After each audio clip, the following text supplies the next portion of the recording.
Setelah dilakukan pemeriksaan dan dinyatakan berkas perkara terkait dugaan penyimpangan penggunaan surat perintah perjalanan dinas SPPD dan penggunaan uang di PDAM Tirta Prabujaya Kota Prabu Muli, penyidik Kejaksaan Negeri Kota Prabu Muli langsung melakukan penahanan terhadap mantan Direktur PDAM Tirta Prabujaya Kota Prabu Muli. Dengan pengawalan tim penyidik Pitsus Kejari Prabu Muli, mantan Direktur PDAM Tirta Prabujaya Kota Prabu Muli berinisial IS langsung digelandang dari ruang pidana khusus menuju ke mobil tahanan untuk dititipkan di Lembaga Permasyarakatan Pak Jo Palembang. Dengan ketentuan dan peraturan dalam perundang-undangan tentang korupsi. Ini penahanan dalam perkara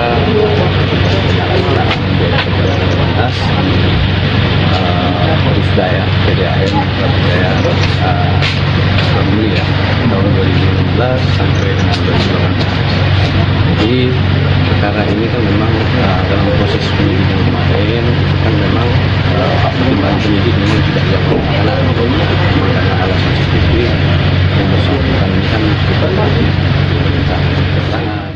Atas perbuatannya, IS akan dikenakan pasal 2 dan 3 Undang-Undang Nomor 31 1999 sebagaimana yang telah diubah dalam Undang-Undang Nomor 20 2001 tentang pemberantasan tindak pidana korupsi.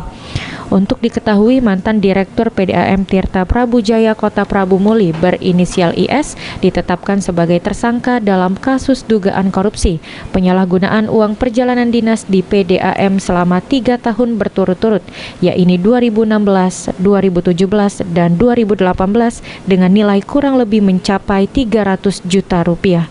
Anton Pal TV.